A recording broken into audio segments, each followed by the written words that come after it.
if you walk away with nothing else, what I would love for you to walk away with is the importance of learning how to shift from what's wrong with me when you notice these sensations and these emotions coming up, and you shift that into curiosity and what is my body trying to tell me? Because when we start thawing, our body can finally start communicating with us. And it doesn't communicate with words. That's our conscious self. Our subconscious mind communicates through sensations, through images, through behavior, affect, and meaning. In somatic experiencing, we use the acronym CYBAM to explain the 5 channels that the body uses to communicate with us. So the sensations, that tightness in your chest has a story. That lump in your throat, the shaking of your hands, there's a story there that has been outside of your conscious awareness that is also full of emotions and meanings that have not been processed and felt. Now, when things first start coming up, there is a huge temptation to regulate out of the sensation, out of the emotion, so that you don't have to feel it. Because it's overwhelming. I mean, if you go from numbness to feeling all of this energy that feels like a roller coaster on the inside, it can feel overwhelming. So we do have to learn how to regulate and change our state, for sure. It's a step in the recovery journey. Just a reminder, it is not the destination. Because if every single time an emotion comes up and you're able to change your state, that's great. You're regulating, but you're also not integrating, which means it's very much like your roof leaks, you take out the pot.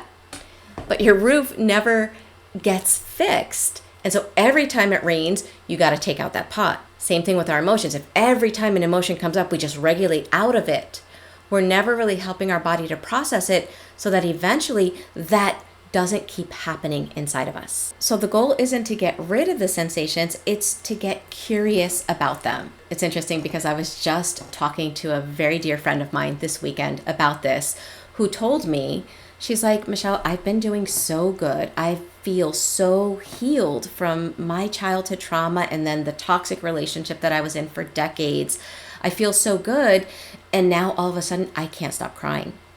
This pain, this deep sadness that it's overtaking me. And I'm like, am I depressed? Do I need medication?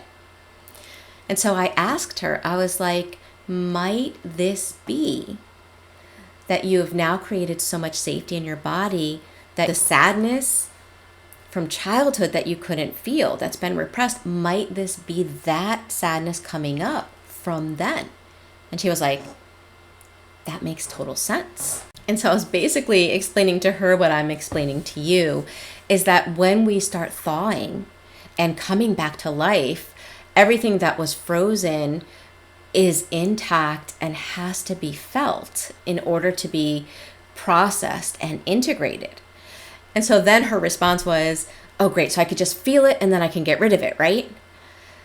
And I paused because I remember feeling that way too. I just wanted to reach in and grab my pain and fling it out of me. And I asked her, I was like, if there was a young child that was in pain, and would you say to that child, oh, just feel that so you can get rid of it? Would you approach it like that? And she was like, of course not. And so I told her, I was like, well, your younger self that has been carrying this and is now coming back to life deserves that same compassion as well. And so something that you can begin practicing is starting to notice the sensations with curiosity and name them to tame them.